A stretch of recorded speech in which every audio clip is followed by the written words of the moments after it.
Hey, welcome back to Real Talk. Thanks for hanging out with us, for watching, commenting, liking, subscribing. Joe, what are you doing there? I'm just playing with the rhinoceros. What do you do on normal afternoons? We said last week we're the same, but are we also a little different? We might be. Let's talk about it. Why wouldn't we talk about this? Celebrating differences today, right? So over the last couple weeks, we've been talking about how in so many ways we're the same. Yes. And we like to focus on our differences, but we should start with similarities. But now we're to differences. So should we have some fun? We really are different, but we're more the same than we're different. We're more the same. So did you have a list? I have a few things. Do you want to start? No, you should go first. Okay, we're different. We could go back and forth. We could. I'm from New Jersey and you're from Oregon. Yep. That's different. That's very It's different. a pretty different culture and background and upbringing. Yes. Right? The air is very pristine out there. Yes, and very liberal. That's not true. I'm just kidding, because that's not you at all. But yeah, New Jersey is very gruff. Do you pump your own gas in New Jersey? No, Jersey girls don't pump the gas. Or There's a you bumper don't pump, sticker. You don't Bumper pump your own sticker. gas in Oregon either. Oh, really? Yeah. We're the same.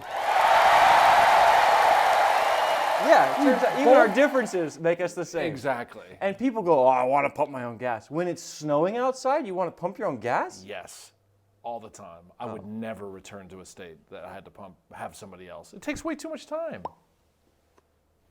Here, sir, fill her up, please. No. All right, what else you got? You're athletic and I'm not. Okay. You got a D1 You're scholarship. more athletic. No, I am not. I think I am so. klutzy and clumsy and large. You, You're athletic. You can hit a golf ball. but look at your sons. Well, because I'm married to a woman I know, but that's super somewhere athletic. in your recessive No. genes, you got something. Nope. You don't like red meat, and I do. That's true. That's a difference. You would own a gun, but you choose not to own a gun. Are we I still choose on to own this? a gun. But it's not because we aren't both pro-gun. Hey! You idiot! Start over. You're pro-gun. You All just right. choose not to own one. That's I right. choose to own lots of them. Politically, we're different. We both voted for different people in the 2020 and the 2016 election for president, and people would be surprised at how different we would see this topic. Probably. And maybe be surprised at who voted for who and Yeah. for what reason. That's probably true. But we're not going to talk about it with you. What else do I got? You have a master's degree, and I don't. Okay. That's a difference. Yeah. What do you got? I got some of the same ones, but I've got, you're ginormous and I'm a regular sized human being. I also have a ginormous mouth. Yours is smaller. You can drive a stick shift. You can? I mean, I can if I have to, but it's 2021. Why would you ever?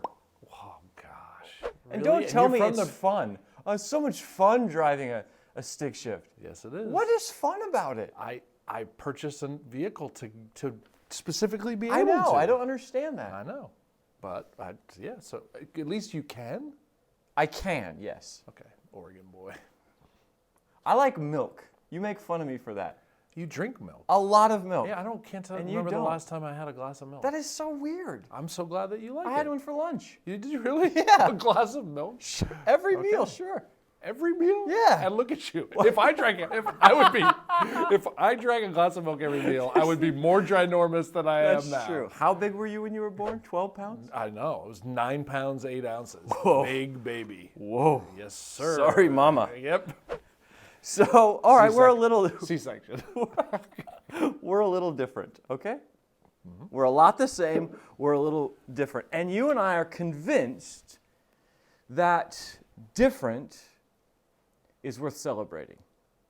Yes. That different is biblical, in fact. That diversity is a God idea, that God created diversity. In fact, when we look around at all of creation, there's difference in everything. So even in a particular species, you have different colors and different sizes and different shapes of animals and such. You look in the ocean, I mean, talk about the diversity. So even parts of nature, you see God's diversity. And in human beings, you think, and I think, there's tons of diversity and we should celebrate it. For sure. I mean, it goes down to even just, again, differences.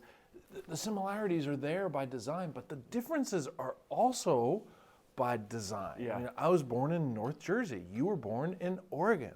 Yeah. I mean, that's a difference, but that's worth celebrating. We bring different perspectives. Like, I grew up in a neighborhood and a culture that is very different than, I mean, was yours a neighborhood? Kind of a small farm town. Right? Yeah. And that changes how you grow and develop and what you think. And that's like, God's like, I'm going to grow up some people in North Jersey that's gritty and Italian and loud, and some guys, I mean, we're the same color, we're the same gender, and yet just that difference. Oh yeah, that's good. Is it like, is that a good thing? It's a great thing. And yet, it makes us different, and we might see the world through different vantage points, and we should celebrate that. Of course we do. We'll talk about that, but I think you and I would agree, like, we have in our culture right now, because of some of the tension, we've developed terms like colorblind or gender blind or these kinds of things. And you and I would say, no, that's not what we're supposed to get to. Colorblindness, for example, not seeing people's skin color, is not some sort of utopian idea. No. That's actually a devaluing of it. So we're like, no, the biblical idea is to celebrate that God-centered, God-given diversity. I mean, even if you think of the phrase colorblindness, if you ask someone who's colorblind, is this a good thing? They would say, no, I want to see the vivid colors that exist. So we want to see differences, and yet we grade against it. Yeah. We wind up fighting over differences. So, like, should we fight over where we were born? I mean, it changes who we are. Yeah. That I was born Yeah. in this Italian, fast-paced, fast-talking world, and you were born in a small farming place. Should we fight over that? Like, no, I didn't have a really choice. silly. Yeah, yeah. You didn't have a choice. It changes who I am. Mm-hmm. It changes how I see the world. But instead of us being upset or bothered by that, how about we actually celebrate, like, oh, you bring a totally different perspective on things to the table than I do. Yeah. Yeah, because the goal is not for us all to be exactly the same, right? So even as Christians, if we look in the Bible, we go out into the future, we look ahead, and we look in Revelation multiple times, Revelation 5, Revelation 7, talks about all the tribes of the world and all the various languages of the world. There isn't this day where we're all going to be united with one perfect language and skin color and ethnicity. It's like, no, even when for eternity, God brings all his people together, we're going to have some of these differences that make us unique and special because it's good, actually. It's great. And so what I think happens is we don't take time looking at the list of what we're the same. We focus on how we're different, and we don't like stop and go, what is good about the difference? We immediately jump past what is good about the difference to all the stereotypes of what's bad, what's wrong, what I disagree with about this difference. And that just devalues. And I think that's what breeds this thought that if we were colorblind, if we didn't see the differences, we'd all get along. It's like, no. It's because you skipped a step, maybe multiple. You didn't celebrate where we're the same, and you didn't celebrate the diversity and difference first before we start talking about the shadow or the sort of downside to the difference. There's a downside to differences, right? There's things that we could go, there's that has some... Yeah, conflict arises out of it or whatever. And but certainly... we skip the step of saying, no, what's the value of one guy growing up in a neighborhood in North Jersey and one guy growing up in a farming community in Oregon? Yeah. What's the good about that first? Yeah.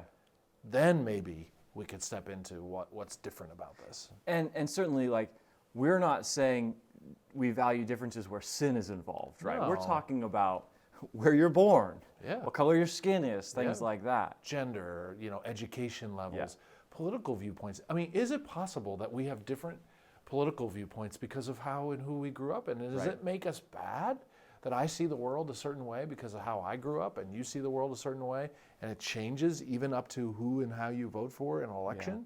But we automatically go to, she's a D, she's an R, he voted for this person, she voted that person. It's like, wait, we skipped all these steps. We find ourselves in this tense moment instead of going, okay, how are we the same?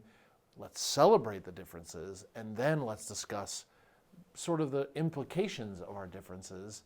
Maybe if we did that as a country, we wouldn't be fighting with everyone. So I think of like the idea of assimilation.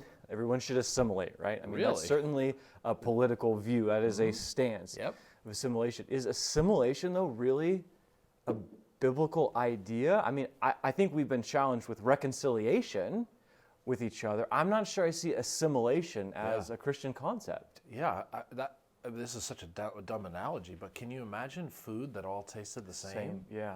That would be ingredients that assimilate into one flavor. Yeah. Is that the design of God for us? Absolutely not. He designed us to taste. We put ingredients together, it changes the flavor, but it doesn't. If we didn't have the differences, everything would be vanilla, or everything would taste like bad chicken. Like, I mean, I do not think that's what God's intent is, to assimilate our differences out, sort of homogenize everything. Yeah. No. Instead of celebrating and looking at the unique and celebrate the differences and talk about the conflict that arises, but without getting rid of it. I don't know. Yeah. So, real world for a minute, just super real world examples of how we could celebrate differences. Because like we're two white guys in middle class society in America, and born in the 20th and living in the 21st century. Like, okay, that's a pretty specific niche, and we tend to be of a demographic who think that we're pretty much what the whole world is. And clearly we're not, right? So zoom out. So how do we celebrate the differences with someone who's born in India into a Hindu culture and a caste system? I mean, that's a very different thing than what we were born into, with very different opportunity and things like that, and just set of beliefs and worldview. How would we celebrate differences with someone like that? Right? It's like say there's two guys in India that are coming out of the same caste system. They're the same color, the same gender, obviously. A lot of the same similarities, a handful of differences. They have the same dreams that we have, the same hopes and desires. And it's like, how do I look at them and celebrate? Like, if I was interacting with a guy in that situation, I would be so curious to know, tell me what it's like to be a caste system. Help me understand the way you see the world and why you see the world that way. Because I might just realize the reason he's so different and views his economics and politics, even his religion through a different worldview, is he's had a completely different experience on the other side of the world than I have. And there may be ways, wow, that gives me perspective and helps me see that he's a guy just like me who wants his family to be healthy, who's seeking after a God because he realizes there's something more. There must be a God, yeah. There must be something more than what I just see. That maybe isn't content, stuck in his caste system, but is trying to achieve more for his family. I mean, we may have similarities there because I want to achieve more for my family. I want my boys to have better opportunities than I have. Don't you think he would have that same thing? I mean, how would you process it? Yeah, I mean, how do we celebrate differences? And then, I mean, you're even there drawing on similarities. Like, every time we have this conversation, we can't get away from what's similar about us and every human being. But how do we celebrate differences? Also, just in small ways, like learning, cool, you're from a different part of the world with a different culture. Tell me about you mentioned food. Tell me about your cooking. Food, I know. Bring me some food so I can try yours, and I'll let, you can try mine. I'll let you have some yakos. How do we... Because that'll help him. How do we celebrate those small differences, but that make our cultures unique? Yep. I mean, it's just real world stuff. If you had a neighbor who was African American and grew up in government housing in some big city, they would have a very different view of the world than you do. How do you celebrate that? Yep. And so this guy from India, I just think of this like, this is the practical stuff. Say I bump into him at my son's sporting event, and it's like I could go, he says, well, I immigrated here from India. And I could automatically go, well, yeah, you're one of those, I guess. You come to the country. It's like, no, instead, my grandparents immigrated here from Rome and from parts of Germany. And they immigrated from Rome and Germany to make a better life for their family here. I would assume, is that why you immigrated? Right. Did you immigrate to our country because you wanted a better life for your kids and family too? You see how by seeing the similarities instead of focusing on the differences, we actually start to have a bridge of a conversation that could happen where if I was in a caste system, if I was in certain parts of the world where there was no work, no jobs, no health care, wouldn't I bring my family here and find a way to come here to learn and grow and have opportunity? I would. That's what my family did back in the 1900s. Yeah. So it's that similarity that it helps us to celebrate. And yet I'm so glad for the Indian restaurant in my town because I love curry. So it's like, okay, Yeah. like great, different diversity. I can't imagine my Indian friends like Yakos though. I mean, I'm not sure who likes Does Yakos. anyone like that? No, but the Pennsylvania Dutch people in our Yeah. viewing audience, they love Yakos. Love Yakos? And Okay. we should celebrate the diversity of Yakos. Great, good for them. Yes, exactly. It's just funny. I didn't expect this conversation to go here, but as we talk about how do we celebrate differences, it's really by going back to similarities. We have so much in common that it allows our differences not to be a friction, not to be a conflict, but to actually be able to celebrate them, learn from each other. And there's definitely, Cool. you kind of brought it up, and we got to lean into this. There's definitely a part of differences that God doesn't celebrate. Totally. And there's definitely a part of life where we can be honest about the fact that some people are Democrats, some people are Republicans, some people are Libertarian, and there's strengths and shadows to all of those differences Yep. that we should talk about. Yep. It's not like just paint everything's sunny, we're all the same, rainbows and unicorns. Like, No.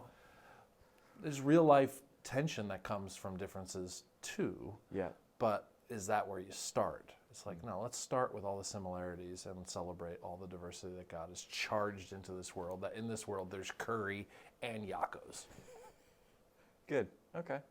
One more part of this conversation. I think it dials it up. We're going to do it next time. I think it dials it up even more. We talked about similarities, differences. Next, we're going to talk about how come Christians, who are supposed to be one body, one spirit, one mind, how is it that Christians can be so different? Yikes. We're going to talk about that? Yeah, different viewpoints, different perspectives. So That'll that should light be things peaceful. on fire. See you next time.